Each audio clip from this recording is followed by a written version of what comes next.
This is the New American Media.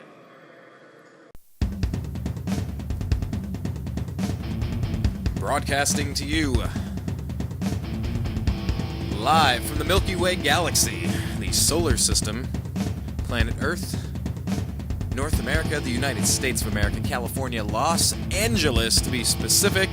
Hello everybody and welcome to a very special episode of the Unhappy Hour. I am your host, Brian Engelman. Welcome, thank you for joining us. We are going live today to cover the Cleveland Cavaliers train wreck of the season. General Manager Chris Grant out, gone, peace, sayonara. Sayonara, nice to know ya. So goodbye, and what now? Is Mike Brown headed out next? We're going to find out, so we're going to bring in NBA scout and lifelong Cleveland sports fan Zak Baris in just a moment to the program, so please stick around and follow him on Twitter. He's at ZBaris, that's Z-B-A-R-I-S. Real quick, want to thank everybody. We've had a lot of attention the past couple of days, maybe the past 2 weeks or so, on our website, thenewamericanmedia.com. Went to the NAMM Music Convention over in Anaheim, got a few cool interviews. Monkey from Korn and Zach Wild from Black Label Society. Checked out some really cool products. DJ Sam House was a special correspondent for us. He did a piece with a whole bunch of DJ gear. Please check that out. We have a bunch of things going on there, of course. Had a bunch of traffic when John B. Wells invited us on Coast to Coast AM. I got to join him for the first hour. That was right after the verdict of Kelly Thomas, the Fullerton police, that let him, 6 of them murdered him on camera after the cops said, "You see these fists putting on latex gloves? They're getting ready to F you up." And they beat him senseless on tape, on audio and video. So I was on Coast to Coast AM shortly before John B. Wells left the program. And then John B. Wells was just the guest of another show I do called Eccentric Perspective with Blake Wally. And that's, so John and I talk with Blake on Eccentric Perspective. That's all linked up at thenewamericanmedia.com. So just take a look around with the music, with the politics, with the sports, all that jazz. Please subscribe to us on YouTube. Got a lot of traffic over there lately. Just trying to get to the bottom of if there's anything weird to snow not melting or receding, or if it's vaporizing, and why is there black soot when you put a lighter to it, and some people are reporting certain parts of the country that's not happening. You know, man, we've had like 10,000 views in, about a week or something? That's kind of, we're a fledgling company, and those are kind of a couple of views for sure. So I want you to swing by and check that out, and please click subscribe. It's youtube.com/thenewamericanmedia. On Facebook, please like our page. Search The New American Media with spaces in between. Like the page, and then follow us on Twitter. We're at American_media_, and please make sure you stick around. Emmy Award-winning journalist Ben Swan is going to be on our show tomorrow at 5 p.m. Pacific. Please check that out. Tell your friends. The guy's just killing it. He's on top of the right stories. He's a friend of ours for a while. He's been on the program before a few times.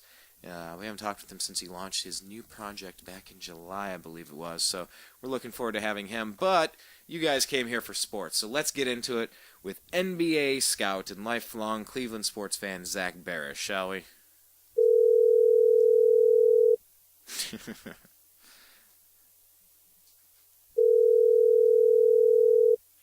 Hello? Zak, you're live on the program. You're here on the Unhappy Hour. Welcome back, sir. How you been? I've been all right. How about yourself? Oh, I'm all right. I was telling people to follow you at ZBaris on Twitter, but then I realized Baris. I just thinking I'm embarrassed for being a Cavs fan. I'm embarrassed to be a Cavs fan right now. I told you last night I was coming, so I knew about it. I got a call last night. Before the game, and they said, Chris Grant's going to be fired tomorrow, and they go, whatever you do, don't tweet about it. I said, because it's not your job to break news, so I'm sitting there like, damn. Yeah, I know, and then I'm sitting there with a tidbit of information, but like I said, I know what I know because I don't know nothing, and that's the beauty of being a journalist, and I'll always respect that, but I did send out something cryptic saying big moves tomorrow. Yeah, I was looking at that. Like I said, I knew it was coming, and I knew it was coming, and it is what it is. It should have probably come earlier, and Mike Brown should have probably gone along with him. But yeah, it is what it is. Okay, well, let's hit reset real quick. I don't want to spend too much time talking about Chris Grant because he's gone, but where did he come from? What pedigree did he have, and what is his track record? What is he leaving? He was a guy, from San Diego, and then he was with the Hawks. I mean, his most memorable moment was taking Marvin Williams over Chris Paul back in the draft a few years ago. So that's what he'll always be remembered for. I mean, he was one of Grant's biggest problems that he always had was he was never willing to trade his own players. He was always overvaluing his own guys. And if you notice, the Cavaliers never made an even trade, whether they were trading a couple players for a couple players and willing to take a risk. That was something Chris Grant never did. And then it comes out tonight, there's an article that he had the chance to acquire James Harden a few years ago, but wasn't willing to give up on a guy like Tristan Thompson and a couple of draft picks, which would have turned out to be Dion Waiters.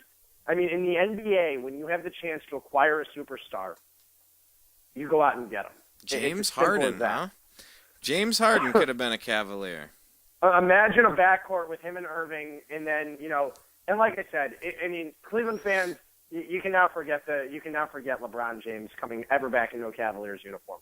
With Dan Gilbert at the helm owning this team, it's a mess from top to bottom, and I hate to say it, but LeBron's never walking through those doors again at the Q in a Cavalier uniform. His 7 years or what they are now, I don't blame him. I wouldn't want to come back to this either. If I'm a player, I don't care if I'm from Cleveland or not. It's not a team I want to be playing for. Everything's a disaster. I mean, their talent level is so much better than what they're playing at. You just lost to a team, and Ryan Kelly put up 26 points.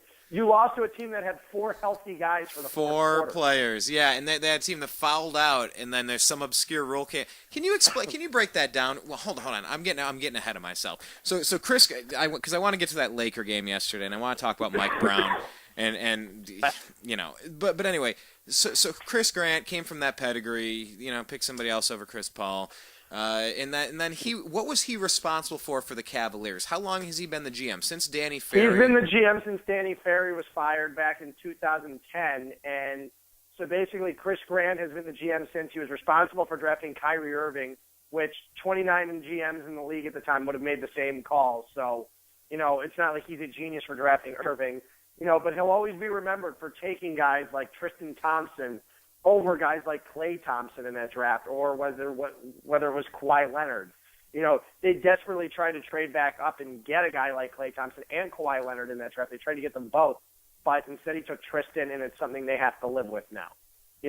Like I said, Tristan's not a bad player, but, Klay Thompson is a better player, and so is Kawhi Leonard. And then in the next draft, you're looking at Dion Waiters over guys like Andre Drummond, who, once again, Andre Drummond will be one of the league's best centers in 2 or 3 years. He'll be a top 3 or 4 center in the league. He's that good. Yeah, you're high on him. You have been for a while. He's just, like I said, he was very immature and not ready coming out of high school. To look where he is at now, trust me, he will be one of the league's top centers in a couple of years. It's a shame he's in a cluster in Detroit, the mess they have up there, but, I don't even want to get started with that. But, and, he was also, I don't know if you can really hate on Chris Grant for taking Dion over Harrison Barnes. It's not like Harrison Barnes has been fantastic. But, I mean, they really missed with Andre Drummond in that draft, looking back. And Dion Waiters, I never even understood the Waiters thing. I will never forget a year and a half ago when watching the draft. I remember coming on the show, if you can find the clip, and it's also something I even tweeted to. I don't know if you can find the tweet. I couldn't go back that far. When I said that drafting Dion Waiters could essentially cripple the Cavaliers franchise. I don't know if you recall me saying that, but I recall it like it was yesterday, saying that on air. Oh, I certainly remember you not being a fan. I didn't understand why a 6th man is getting drafted that high. And if he's a 6th man, was he having problems with the coaches? And the story comes out recently that Mike Brown had to pull him out of practice, a bad attitude, and he's sulking and getting mad because he's not getting playing time. If it were me, I'd sit his ass on the bench. That's me, personally. I'm not putting up with it. It's not like Dion's proven anything in the NBA where he's a proven superstar and deserves anything along those lines of being able to play in a game, being able to play in a game. If you don't put up with the coach, and that's when the coach loses the locker room. I just don't get how this team has regressed so significantly since Luol Deng has joined the picture. Like, I just don't get it. You got rid of your team cancer and Andrew Bynum, supposedly. You go out and bring the ultimate team in. I can definitely tell you that Luol Deng is the ultimate teammate. Just he really is that good. I just don't get it. I really don't understand it. How the Cavaliers have been this bad since he joined the team. I really don't. It makes zero sense to me. And also for Chris Grant, the way he handled the way Mike Brown has handled the Anthony Bennett situation all year, by not, and Chris Grant, by not sending him down to the D League because he was so bad. And I don't get it. 5 times in a row, not, being a coach did not play coach's decision. For not playing 5 games in a row. Why wouldn't he have been in the D League, improving his game, working on his conditioning and being able to play 35 minutes a night down there? There are so many unanswered questions to this organization, how dysfunctional they really are. And why did they select Anthony Bennett, a tweener who, like I said, is over Victor Oladipo. Like I said, I was high on Bennett. I was. I still haven't given up on him, but, he's been very bad. In the last couple of games, he's been better. Not good, but he's been better. But to see, I was in Boston on Sunday at the Celtics game and be able to watch Oladipo there. He is a special, special player, and he's going to be a very good NBA player. He'll probably be the best player in that class, and the Cavaliers look incredibly stupid for not taking him because they didn't want to upset Deion Waiters. I really don't get what the infatuation was with Deion Waiters. And another thing Chris Grant did was, too, he never paired guys that could play well together. He just drafted what he thought were the best players that didn't mesh well. Well, how do you okay, hold on. Let me stop there. How do you know how do you know if a player is going to mesh well together unless you get them to play together? How would you know that? You watch film. You watch film. It's as simple as that. You watch in person. And that's a knock on the Cavaliers scouting department right there. It really is. Well, that's right. You said that Chris Grant, he's all about the analytics. Can you explain that? I think I remember you saying that, right? He bases everything on statistical projections. It's a lot like the PECOTA system in baseball, which doesn't necessarily work, in sabermetrics. It doesn't necessarily work. Sometimes it's accurate, sometimes it's not. That's something that the Cleveland Indians have focused on a lot with their prospects. Sometimes it's a total home run, and sometimes it's just a total bust. It happens. So that's why sometimes good old-fashioned scouting is just the way it works, and it's the best approach. Because if you have someone that's got an eye for talent, then and they can judge it. Just look at a scout. Just look at teams like the Indiana Pacers and the Chicago Bulls, teams that have drafted late and hit huge home runs. In the draft. Look at a guy like Paul George, who drafted, I think it was 10th overall. Danny Granger being 13th. Roy Hibbert being 17th. Lance Stevenson being a second-round pick. Everywhere in the board, smart, calculated free agent signings by the Pacers. Just look how they built that roster. They haven't had any high lottery picks. They've had nothing in the top 9 in the past, 6 or 7, 10 years. And then you go and look at a team like Chicago, drafted Taj Gibson at 26, Tony Snell at 20, who's actually, he's performed pretty well this season, considering he's one of the few rookies performing in this draft class. Then you look at guys, obviously Marcus Teague was a miss a year ago, but, they got the Derrick Rose pick right over Beasley a few years ago. Joakim Noah, I remember when he was booed on draft night, in the draft where Bargnani went number 1 overall. Chicago has done they're another team that's done well drafting where they've been positioned too. There are teams who can draft. Just, there are teams that are perennially stuck at the top of the lottery, and they just don't draft right. The Cavaliers might be very, very lucky this season that they are playing so badly, because maybe they will be able to land, and they most likely will now the way they're playing. I tend to think they might not win more than 20 games this season. They might not win 4 more games on the stretch with the way they're playing. And they were sitting on that bubble of a lousy East Coast, Eastern Conference for a big part of this season. They've been tanking really bad lately. But you're saying it might be a blessing in disguise if we can get one of those top picks. I think it is all along. If you can now go and draft Joel Embiid from Kansas or Andrew Wiggins or Jabari Parker, get your hands on a guy like Marcus Smart, who could definitely whip Irving into shape because he's such a good defender. And playing that 2-guard backcourt wouldn't be a bad solution for him. It allows Irving to play off the ball a little more, where sometimes he thrives. But Kyrie's an amazing ball handler. He is a point guard. He's not a shooting guard. But I think he and Marcus Smart could work well together in a backcourt. But there are a lot of options for the Cavaliers, and they're guaranteed, to probably land in the top 5 right now. Would be my guess. I tend to think they will wind up with the 2nd or 3rd worst record in the league this year.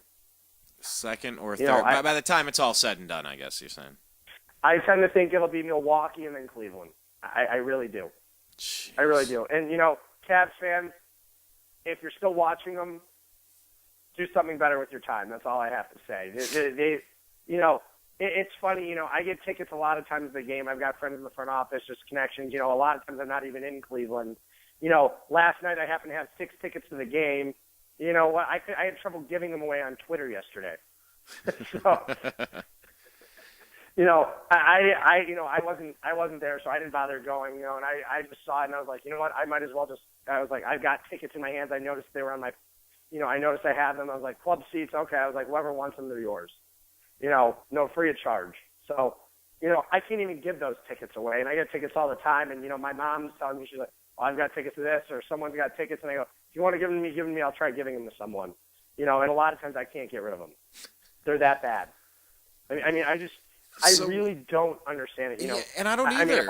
What is making them this bad? I don't follow the logic of how we add some more talent to a team, and you actually kind of regress. I don't understand what's going on. If you're the Cavaliers, you need to clean house from top to bottom. It's that simple. If you want to keep Kyrie Irving, keep Kyrie Irving, but everybody else should go. It does not matter at this point. Get what you can for Varejao. Get what you can for Luol Deng at this point. Go and move him. Luol Deng deserves to play for a winner. And if a team like Phoenix is willing to give up a first-round pick for him, because Phoenix is having a great year, then move him to Phoenix. And Phoenix has 4 first-round picks this year, right? Exactly. If Phoenix is willing to do that, you move him to Phoenix. Yeah, because I heard there was a Pau Gasol deal that fell through, or it may be pending. I thought it was going to happen. I truly did. But the Lakers are incredibly stubborn, and I really don't get what they're trying to do either. That is a team that they should just kill this season, let it go. You're not making the playoffs, even with a healthy Kobe when he comes back. Just go and get that top 5 pick like you should. It allows you to rebuild cheaply because, if you can get the 4th or 5th overall pick and land Dante Exum from Australia, you get the point guard. Suddenly that's $15 million you don't have to spend in free agency on a guard, and it allows you to build for your future. That's why I like the move right there. So if I'm the Lakers, I'm sitting there tanking harder than anything. Yeah, I think the deal. To tank right now. I think the deal's fine, but what was it? I think Pau Gasol tweaked something in his leg, and so then the Suns backed out and said, "Well, let's just make sure." It doesn't mean it won't happen. It still doesn't mean it won't happen. But trade deadline's the 20th, right? I believe so. Yeah, it's coming up pretty quick. It doesn't mean it won't happen, but I tend to think the Cavaliers should move Luol Deng. It doesn't matter that they can't re-sign him in free agency. Clarence Grant said I don't know why I'd want to come back anyways, but if I'm the Cavaliers, I'm moving waiters. I don't care if I'm getting pennies on the dollar at this point. Move him. The guy cannot finish at the rim. I've been saying that all year. He can get to the rim like nothing I've ever seen before. If he could finish, he'd be the next Dwayne Wade, but the guy can't finish.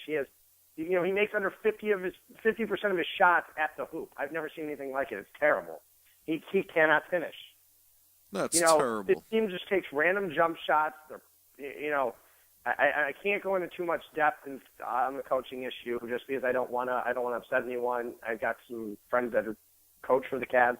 I'm not going to say anything on that end, but I am going to say this though. I just don't understand what they're doing night in, night out. They look like a street ball team.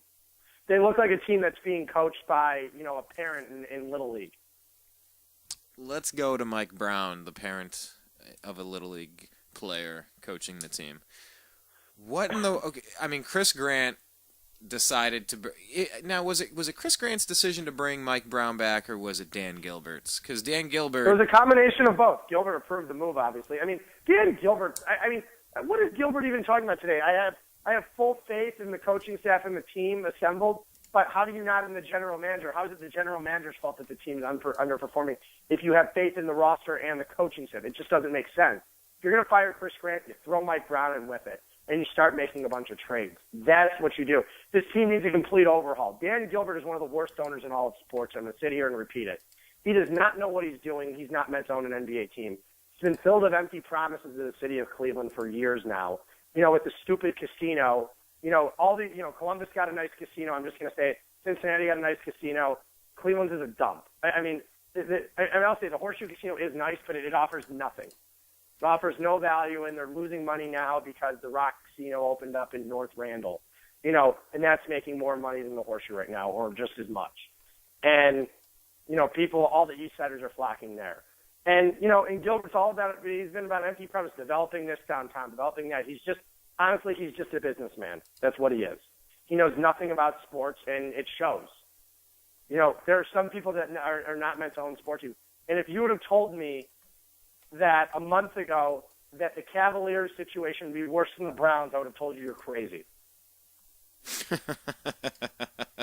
Yeah, somebody tweeted out, now the Browns and the Cavs don't have a GM, making fun of the Browns. The Dolans are the most well-liked owners in town. To think about that. The Dolans are the best owners in town. These are two owners, Jimmy Haslam and Dan Gilbert, that were coming in here to save the city. It's true. When Gilbert came in here to save the team, save everything, keep LeBron. When you lose LeBron, they've achieved absolutely zero success since LeBron's left. They're a train wreck. They're a train wreck, this team. Yeah, Cleveland deserves better than this. The fans come in there night in, night out. I've seen it for myself, and it really is a shame. It's a shame that the one good team in town couldn't get support this year, the Indians, while the Cavaliers do and the Browns do. Yeah, go figure. Indians actually made it. So is Mike Brown I was just thinking though that the Indians made the playoffs. That little one-game teaser, that little. Put Danny Salazar in there anyway. We'll see what he can do this year. Man, but now you got me thinking about baseball, so thank you. At least I got something on the horizon with the NFL draft to start looking forward to in April. But Mike Brown, why is he still here? Dan Gilbert's behind him. Is he going to last the season? Because there's a lot of speculation that Mike Brown's gone too. But if he is, why not get rid of both? For now, that he'll wind up being here until the end of the season. I think whatever general manager comes in will wind up canning him.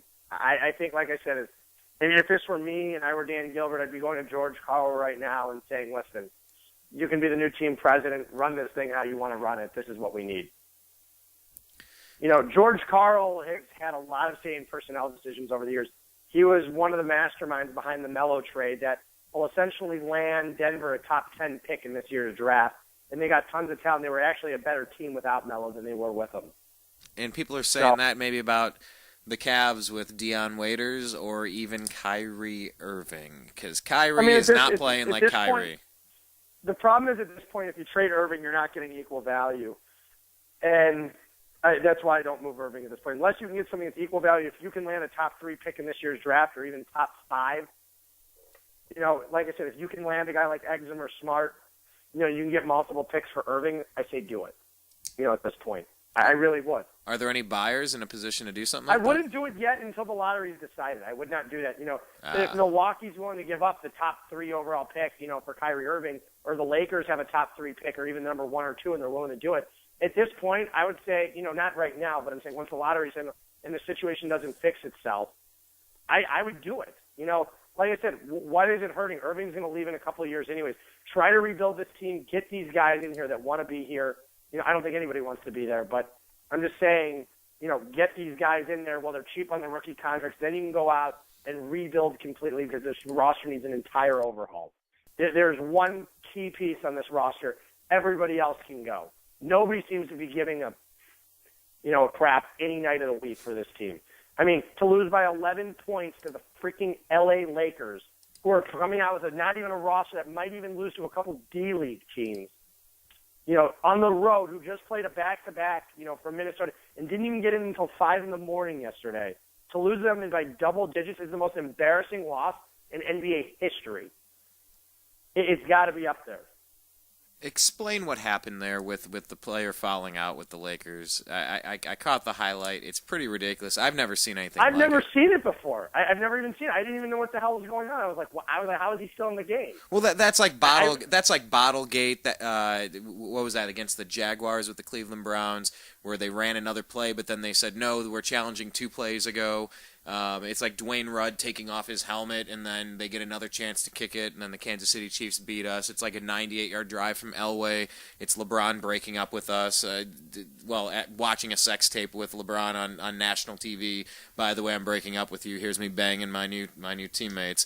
I mean, like, the weirdest stuff seems to happen to the Cleveland sports fans. I've never seen anything like it across all 3 sports. We see the weirdest crap happen to us. So walk us through what happened. They had a bunch of injuries, and they had a couple of foul outs, and they were down to 4 players, but you can't have 4 players. Can you break it down? Yeah, then Sacre fouled out. They left him in the game, so I guess whenever he were to foul after that, it's a technical foul, so it'd be 2 shots and the ball back.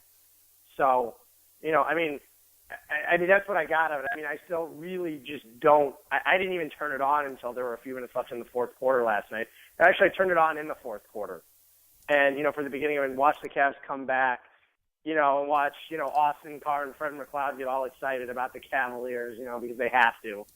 But I mean, last night was something you might never ever see again in the NBA. I've never recalled seeing that, ever even hearing about it. So it's something that's unique and we'll probably never see again. So if you watched the game last night, you witnessed history. Now, I mean, I'm being serious. It's something very unique. I've never seen anything like it. I've never seen it either. Yeah. Last night, win or lose, like I told you at halftime of that game, Chris Grant was fired. When I texted you last night, I said, win or lose, he's gone. It doesn't matter. And then this morning, I mean, I probably texted 20 people last night, and then this morning, some of my friends were texting me. They go, "So how about Grant being fired? He's still there?" And I was like, "Well, I know he's gone today or tomorrow. I was just surprised the Cavaliers didn't call a press conference, and they just canned him on the spot." And I was like, "Okay." About noon today, I was like, "Okay, not surprised." I was like, "I knew this was coming. It was just a matter of, when." So he's gone. Mike Brown, you think he's going to ride it out to the end of the season? I tend to think so. I mean, what's the point of firing him now? I mean, I don't know. I mean, I think you should can him, but if you're going to leave him today, to go fire him in a week makes even less sense. You might as well have just fired him today along with Chris Grant. That's what I don't get. So, like I said, very, very few moves that Dan Gilbert makes any sense to me. Yeah, so, Dan Gilbert, I'm looking here in the Plain Dealer. Dan Gilbert says this is the most challenging time in his ownership of the Cleveland Cavaliers. And Terry Pluto... losing LeBron wasn't the most challenging time either. Yeah, I'm sure.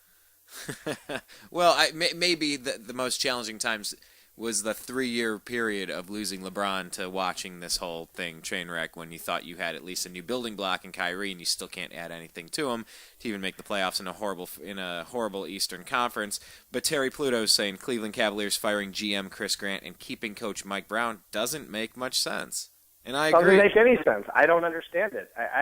I'm to be perfectly honest with you, it makes, to a couple people I was talking to this afternoon, and they said, "Do you understand?" I go, "No." And I said, listening to Dan Gilbert's comments, I go, if he's all behind the coach and the players of his team, then what the hell is he firing the GM? How is it the GM's fault? At this point, it is the GM's fault, but it's also the coach's fault. The GM assembled this roster, hired the coach. The coach isn't performing, and the players aren't performing. Fire the coach. Trade the players. I just don't get it. How can you be 100% behind your players and your coach without the performance? I just don't get it. They're a complete train wreck. They've fallen apart. There's nothing anybody can do to stop this. Like I said, they might win a total of 4 more games all year if they're lucky. And you know what? We said earlier in the year that it was pretty much a done deal that LeBron comes back to Cleveland, and Cleveland somehow found a way to screw this up. It sure seems like, at least on the surface, it seems like they found a way to screw this up. I've been saying all year, I remember I was getting crap on Twitter at the beginning of the year, from just some old friends, basically, And when I was saying the Cavaliers are nowhere near a playoff team, when they were sitting there like 6-10 or 8-14, whatever they were, I said they're nowhere near a playoff team. And everybody goes, "Oh, they're only 2 games out." I go, it's not a matter of whether they're 2 games out or not. They are not anywhere near a playoff team. I go, I don't care if they're 2 games out. They're not a playoff team. They're nowhere close to a playoff team. They every time they started to look better, they'd win 4 out of 5. And you're like, okay, they got this going now. They got it. And what do you know? And then they go on a home stretch and they lose 5 in a row or 4 in a row. And you're like, really? How is it even possible? This team is toast. They'd be better off just moving to Seattle at this point. All right. Now the sacrilege is coming out. Zach, we're going to tar and feather you. I'm saying this just honestly.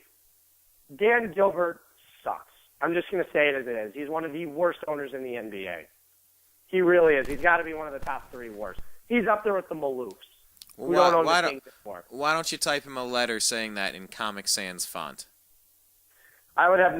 The only reason I'm not going to do it is because you never know when you're going to do something. You never know when you got to talk with someone again or work with someone. So like I said, I'm not going to sit here, but I'm going to say, in your professional opinion, he is not running this team. He does not know how to own an NBA team. To not win a title when LeBron was here, was definitely a letdown. To basically, everything he's done with the Cavs, he's done it wrong. Yeah. He hasn't done anything right with the Cavs. It's just time when you need to realize that you don't have success owning a team. Go and sell it. Really. Their value is at an all-time low, though. It really is. Yeah, especially after last night's loss, and really the strong chances that LeBron was going to come back. And seriously, like I said before, and I've said all season, I'm not holding my breath, hoping my ex-girlfriend gives me another chance. I tend to think now, and you're going to think I'm crazy for saying this because I said it would never happen, but I tend to think if Indiana, and probably they will win the Eastern Conference, if Miami loses, I tend to think LeBron will wind up as an LA Clipper next year. Yeah, now you're just going out in the deep end. It's the most. No, You've been drinking. This is a late night show now. You've been drinking. I am 1,000% sober. I haven't had anything. Are you at Shooters? Where are you at? Are you at the Great Lakes Brewing Company? Where are you? I'm at home. I've got work in the morning. Oh, okay. So I am home. I was just watching the Arizona-Oregon game. And I have to say, though, honestly, I tend to think there will be a sign-and-trade involving LeBron. Somehow Blake Griffin will be moved in a deal, too. That will wind up landing LeBron on the LA Clippers. All right, you heard it here first. LeBron in a Clipper jersey. That's my guess. I just don't see him with the Lakers because of Kobe, But I don't know. I don't even know with Kobe. It's like, old man, we just gave you $50 million for your bum knee. Shut up and play with the king. I can definitely see the LeBron and CP3. That would just be fun to watch. Not for me. It doesn't even matter. Just embrace it at this point, No, look, I'm going back to the ex-girlfriend analogy. It's like sometimes, when you've been burned, you really don't want to Facebook stalk your ex and see them all smiling and living their new life. I don't know that it would be fun for me to watch LeBron playing with Chris Paul. I don't know that I'd want to Facebook stalk him over there at the Clippers. Could have done anything they could have. The Cavaliers have had multiple opportunities to try to improve this roster and bring him back. And from what I was hearing a couple weeks ago is that if they would have done it, they would have had him. It would have been in the bag. He's even talked about it, everything when he thought it was coming, that, okay, they're going to be fine. They're probably going to wind up with LeBron. They did everything in the offseason. Even I think LeBron was impressed at what they did. And you just see this fall apart. Jared Jackson, a disaster. Everything in front of it. I think it's just the fact that they've installed this losing culture with very, very little veteran leadership. And it's caused them, to everybody to take a back seat. There's no leader on this team. There's no, Steph Curry is a leader on Golden State. He's a leader. Kyrie Irving is not. If Irving was a leader, he would have taken this and, and basically turned it into a positive. And you can't do it. There's no spin around it. Because Irving, I've watched Irving late in games this year. He just gets sloppy and he doesn't care. What is going on with him? Just his body language, his facial expressions. It's like he's checked out. Yeah, I checked out. Yeah, I'm going to go ahead and check out now. I think he has no desire to be in Cleveland. I really don't. I think he's upset with the losing culture. I don't think he wants to sit there and rebuild another, few years. But the Cavaliers, I will say this, though. You bring in a GM this offseason who can manage and get rid of the dead weight, get rid of guys like Dion Waiters, get rid of him. Maybe Bennett deserves a shot. But the Cavaliers do have a lot of cap space. If they do go out and get a free agent there, they are going to have to overpay for one. That's a guarantee. But like I said, they're going to have a top 5 pick. Maybe they can, and like I said, I wouldn't even be surprised if a new GM came in and tried to move Irving for a top 3 pick. Would not surprise me. Man, that's incredible. Talk about new GM. Talk about who our interim GM is now and how long is he going to be interim? Is there a chance he keeps the job or is he definitely out when the season hits reset? I really don't know. I don't know if Gilbert's going to give him the green light to go and make trades. I really don't. I have no clue what the deal is. The ineptness that goes on inside of that front office is astounding. I really don't know what's going to happen. I don't know what the deal is with David Griffin. I don't know if he's allowed to make trades if he's not. one of the rumors of tonight is Kenny the Jet Smith. I heard it, tonight is that he could be rumored for the GM job in Cleveland. Huh. Kenny From Smith TNT. is GM. Yes. How about Charles Barkley? That would be terrible. I love Barkley. I love Barkley. I don't know if the guy can judge talent, though. I really don't. I don't know if he'd be a good fit or not. There are guys who could come along. There are guys like maybe possibly Randy Brown from the Chicago Bulls. I don't think that one. I just don't think he's in line for a position like that yet. But, he's one that's taken an executive level position with the Chicago Bulls and done a good job there. There are different guys around the league who they could go and get. But like I said, I think your best hire would be George Karl to be the team president and go and assemble his staff from there because he knows what he's doing. He's always had a long same personnel decisions. So I think he'd be a nice fit with the Cavaliers. And George Karl had... someone who's been before.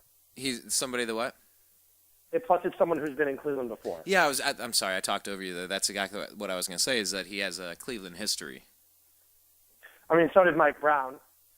Okay, well, damn it. By that rationale, then... Well, you got to wait decades before you recycle things, don't you? All right, fine, fair point. I mean, I guess.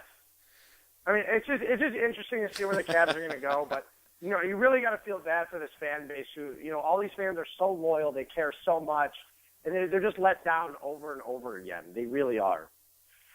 By an owner who just, pretends to care about the team. I mean, honestly, if he really cared, I really just don't know what his deal is. I really don't get it. I mean, but it is just sad to see this from the city of Cleveland, how bad their sports teams are. I really just hope the Indians have an amazing year. I really do. Man, all right. Well, I will keep thinking about some baseball then, because that might make me happy, but it's not like the Indians are out there really improving themselves, making the moves. So I don't know. Now I'm just wondering about Kyle Shanahan with the Browns and if they're going to be able to. I honestly like the Shanahan move. Everywhere they go in the zone blocking scheme in football, I'm saying where the Shanahans, whether it was Kubiak's system in Houston when Kyle was down there, they've always had success running the football. Their offense has always been pretty prolific. So, they turned Alfred Morris, a 6th-round pick, and into a 1,600-yard rusher a year ago. I really don't know what the deal is. Like I said, I'm not going to be one to judge this coaching staff before they go ever because I'm always excited about who the coordinators are, and then they always get us let down anyway. So, like I said, I'm going to let this play out. I've got no judgment on Mike Patton at this point. They've got a lot of picks. Let's just hope they hit the draft this year. And if you do that, the Browns, like I said, the Browns are one of those teams that are not far away from winning. You plug in a decent quarterback, which could even be Brian Hoyer, get your running back in there in a couple, I tend to think they're going to blow up on offense by drafting a lot of offensive players.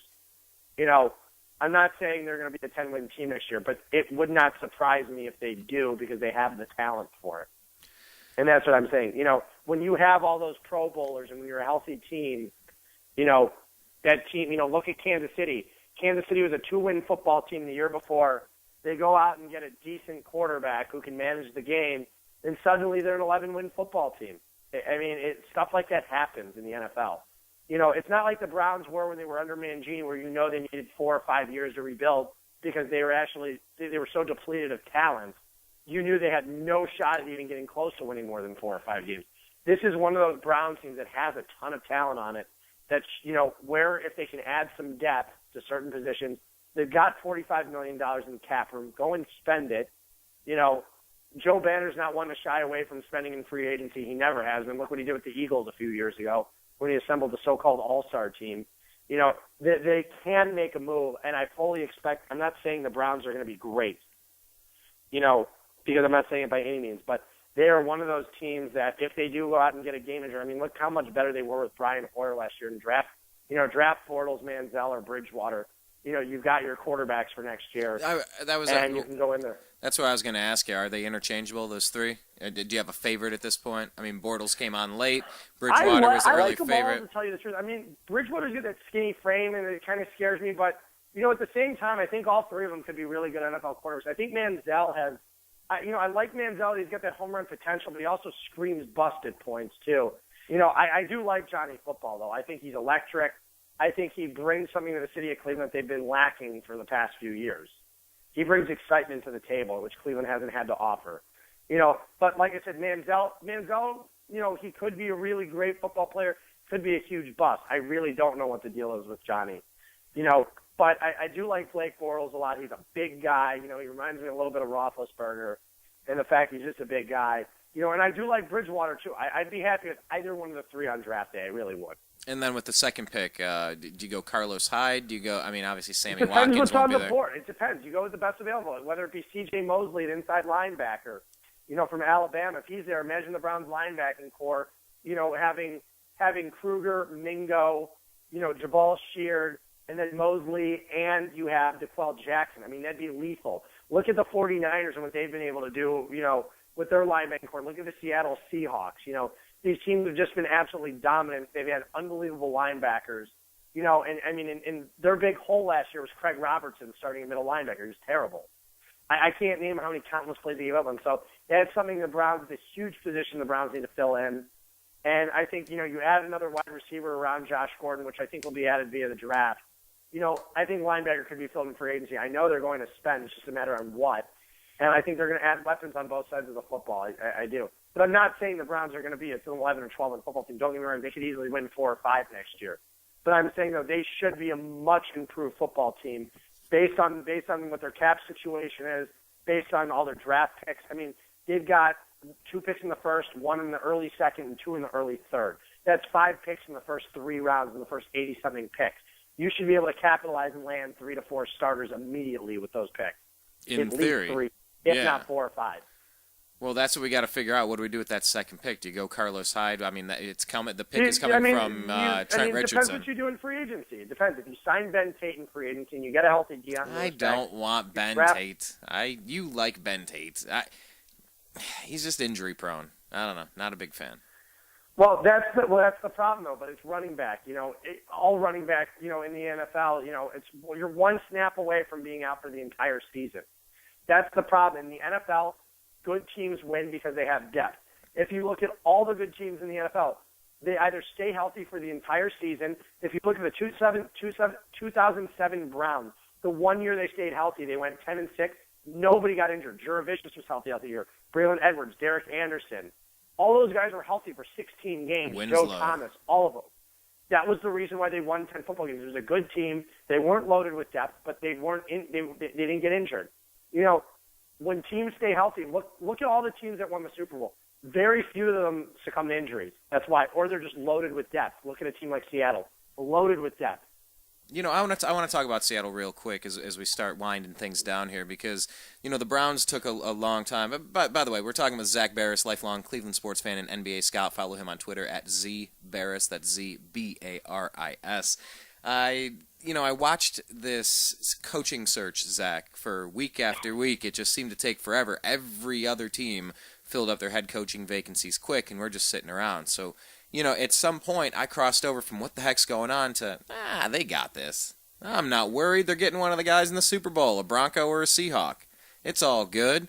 And, you know, and after watching Dan Quinn and that Seahawks defense just absolutely demolish the number 1 scoring offense in the history of football, I was just left scratching my head saying, why do you get the defensive coordinator of a mediocre Buffalo Bills team with Mike Pettin? Mediocre's putting it nicely. Mediocre's putting it nicely. Slightly subpar, mediocre at best Bills defense when you could have had the number 1 that just demolished Peyton Manning. Why didn't you go after Quinn? It doesn't always translate. I mean, look at Romeo Crennel and the Browns hired him. He was the stud in New England to come over, you know, Super Bowl defense. I mean, look at McDaniels, what he did with the Patriots.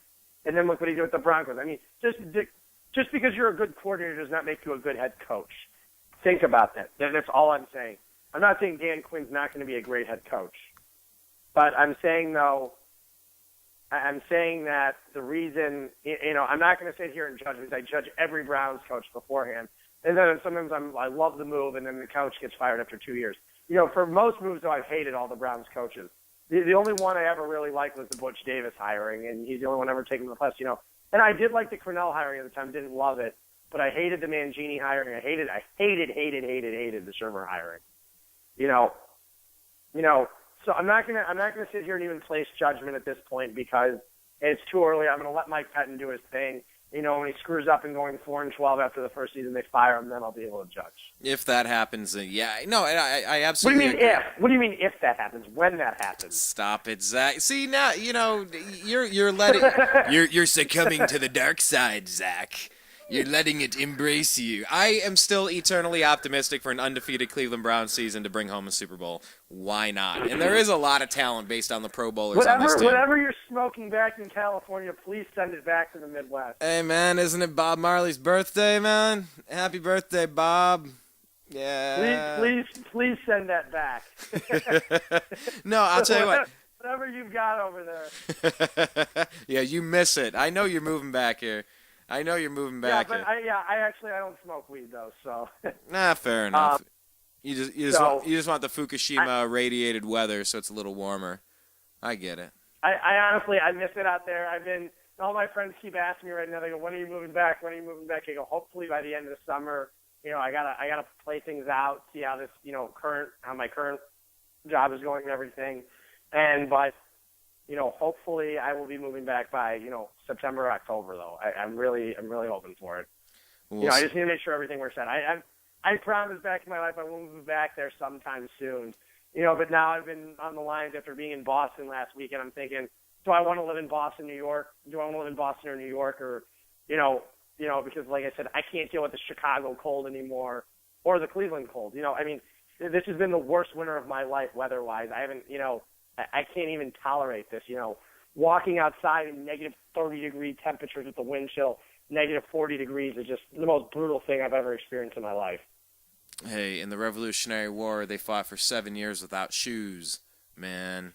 Bloody footprints in the snow, man. Wasn't that cold? And they weren't doing it for basketball either. They're fighting for freedom and liberty. It's a little different. This is just brutal. I don't ever recall a winter this bad in my life. And the one winter I moved back for. Luckily I will say I do travel a fair amount. I travel a lot. So it's not the end of the world, but I'm waiting to get back to California. I haven't had a chance to get back there since July, and it's been killing me, like inside. Well, we did have a chance to meet up in Las Vegas not too long ago. One of these days, maybe we'll meet up actually in Los Angeles. I already have it booked. I will be back in a couple of months. I will be back actually in March in California. I already have it booked, so I'm ready to go. I'll be up in San Francisco, and I will be in LA. So I am excited to get back. This has just been killing me. I'm going to New York next month too, and one of my best friends from LA, he texted me yesterday. He goes, "When are you coming back here?" I go, "Meet me in New York. I'm going up for 3-4 days, and in mid-March." And he goes, "I'm there." So I was like, good. So I'm just trying to reassemble my old crew, get back together with everyone. Like I said, I am already ready for a move back. Well, March. I'm trying to see when is opening night for the Indians. When does that start? I'm clicking around here. I believe it's April. I will be there though. I already got my tickets to opening day. I said I would come in for the game. Nice. Well, I'll tell you what. Before we let you go though, I did have a request. UFC is MMA is saying this is from 2 weeks ago, and you need to log into YouTube and answer some of these questions and respond to these cats. I am so busy right now. I know. Last weekend I was on my computer. I think I turned on my computer once. I was in Boston for 4 days, and and that's why I couldn't do the show last weekend. It was a relaxing trip. A little bit of work, but it was relaxing. And I have to say, it was nice not to be on my computer jumping around and doing stuff. So I will say I've gotten a little behind. I've just been incredibly busy handling a lot. No, that's fine. Yeah, but what's the question? Well, the UFC's MMA always puts a bunch of stuff up here. This is from 2 weeks ago. Remember the Cavs, Bulls, and he says, no Dang, no Heinrich, no Boozer, no D-Rose. No problem for the Bulls against Cleveland. The Bulls are now 16 in the last 18 against the Cavs. How demoralizing to give you Dang, and you still can't beat us. Too funny, because he's a Chicago Bull fan. But the question was in this same thread. I think this was from the Devon Bess episode. When he got arrested, it never stops. But he says, completely off topic, but you should do an Andrew Wiggins update show with Zach, because what I've been saying the last year and a half is people need to settle down on overhyping Wiggins, and it's finally shown why. This is now the Joel Yeah, the Wiggins Joel Embiid Wiggins draft. is still a phenomenal talent. Every young guy goes through. Every young guy has their hiccups. Joel Embiid has been fantastic. I still think Andrew Wiggins has a chance to be a superstar in the NBA. He's an 18-year-old kid. Don't forget that. He's going to struggle a little bit. It happens. Well, he goes further, and he says, he could even see Wiggins dropping to 3 or 4 due to how good Marcus Smart and Dante Exum fit certain teams' needs. It all depends where certain teams are picking, and I agree with that. But that doesn't mean he's not going to be a superstar. This draft could throw out 6 or 7 superstars, or 6 or 7 all-stars with 4 or 5 superstars. This is the draft that will probably change the face of the NBA over the next 10 years. And this is a good time for the Cavs to tank. Yeah, this is the year. This is the year you don't want to be picking at the end of the lottery. This is why it's better. Cleveland fans, for whoever's listening to this show, be very thankful. If this team was in the playoffs as a 5th or 6th seed, you'd rather have that right now. But you do not want to be sitting there at 4 or 5 games under 500 missing the playoffs. You'd rather be at this point now getting yourself a potential superstar and a cornerstone to build around. This is what you need. You've lacked it since that. You've lacked it since LeBron's been, in town. This is exactly what Cleveland needs. I've been saying this all season since they've struggled from the beginning, that after looking at the team the first 10 games, they were not a playoff team. They were nowhere near a playoff team. Now you look at it and you go, okay, you know what? This is exactly what you want. Because if they're in the market and they do land a top 4 or 5 pick, or even top 7, where Aaron Gordon from Arizona rounds out the top 7. Aaron Gordon reminds me of Blake Griffin. If you can land that in that draft, you're getting a star. You're at least getting an all-star. Just between Exum, Marcus Smart, with Joel Embiid, there's Andrew Wiggins, Jabari Parker, Julius Randle. Need I mind go on? This draft is just so talented. Well, so your projection then is Cavs pick number 2? That by that. I don't know. Let's put it this way. I tend to think they'll have anywhere from the 2nd to 4th worst record in the league. And then however the lottery balls go. And knowing the Cavaliers will wind up with number 1. Yeah, well, as long as they bring Dan Gilbert's kid out, bring the creepy kid. And then they'll wind up selecting someone nobody's ever heard of. Knowing the Cavaliers will base someone strictly on analytics, and they'll wind up with some bust. The Cavaliers select Obante Undunkwa. What? Who? Which guy? Yes. And by the way, speaking of Milwaukee, they've got, if Milwaukee manages to land the number 1 overall pick, they're going to have a nice core in place for the future. That's one team that, Milwaukee's always been one of those teams. They never have more than 40 wins in a season ever. It's finally nice to see them that they'll have, that they could be picking a nice, getting a nice draft pick, a high draft pick. It's finally nice to see them stuck, so they have the potential. There are teams that are always just stuck anywhere from, look at Sacramento. Every year they're always stuck anywhere from the lottery from 5, 6, all the way down to 14, and they can never seem to get out of that position. So the Cavs fans should at least feel good that this is a great year to suck. Oh yeah, if there was ever a year to suck, now 2 years ago, you wanted to suck too.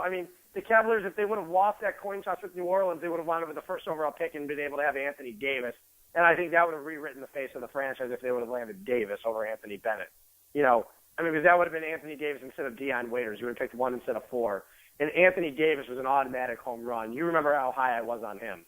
Yeah. I don't understand how you couldn't be. I love Davis. Even like I said, if his offensive game would have never developed, he's that big of a presence on defense. I love him. He is a fantastic player. He's a superstar in this league. Or at least he will be. He's an all-star at this point. He will be an actual superstar. In the coming months. The coming years. Well, here's to hoping the Browns get it right, that the Cavs get it right, and we'll see how it plays out. We got a little bit of trade deadline. I'm sure there'll be some more drama. We're still on the Mike Brown doomsday clock. Maybe you ride it out with him, or maybe you bring somebody in halfway to get to know the team. If it's me, I'm not riding it out with Mike Brown. I've seen his past failures with the Lakers. I thought last year was crazy that when the Lakers fired him when they did, but looking back on it, maybe Kupchak knew something. Maybe he really saw it, and looking back on it, maybe it was that crazy. Hiring D'Antoni was a crazy move, but you know what? If it, like I said, looking back on it, I just don't understand why the Cavs rehired Mike Brown. I was never hated the move. I just didn't understand it. You know, I really just did. I remember going over the summer and they hired him. I said, it's a move I just don't understand. It's not a move I hate. I just don't understand it. And I still don't get it from this point. And I think, you need to just cut your loss at this point. Gilbert's going to wind up paying the guy until 2040. It's the rate he's going, to coach, him and Chudzinski and Holmgren are going to be sitting on a beach somewhere sipping Mai Tais. Like I said, coaching in Cleveland's a dream. You only get to coach about a season, half a season, then you get to leave and you get millions of dollars in your pocket and don't have to ever return. So. Aw, those poor guys. I can't believe they were embarrassed by getting fired with $11 million of walking cash. Here's a little bit of severance money to take the sting off of it. Oh, $11 million and you get to leave the Midwest winter. Oh, okay. Not so bad, peace. I'm out. I'm going to go buy an island. All right, Zach. Well, I'll tell you what. Thank you for joining us on today's special episode. I just want to kind of definitely touch base with the Cavs getting rid of general manager Chris Grant and kind of take a look forward for the rest of the season. And we appreciate having you on the program as always. And always. We'll see if we can do this again. I always love it. Absolutely, man. We'll see about getting you in again next week. See if there's any more moves with the trade deadline looming. Once again, everybody, Zak Baris, lifelong Cleveland sports fan and NBA scout. Follow him on Twitter. He's at Z Baris. That's ZBARIS. I hope it warms up for you. I saw the Midwest was getting smacked with a little bit more of a weather system. So bundle up and stay warm, Zach, and we'll see you out here on the left coast. Thank you. I appreciate it. All right, man. Have a good night. Thank you for joining us again. There he goes, everybody. The intrepid Zak Baris. Yeah, times are tough being a Cleveland sports fan. But hey, what's new? There's always next year.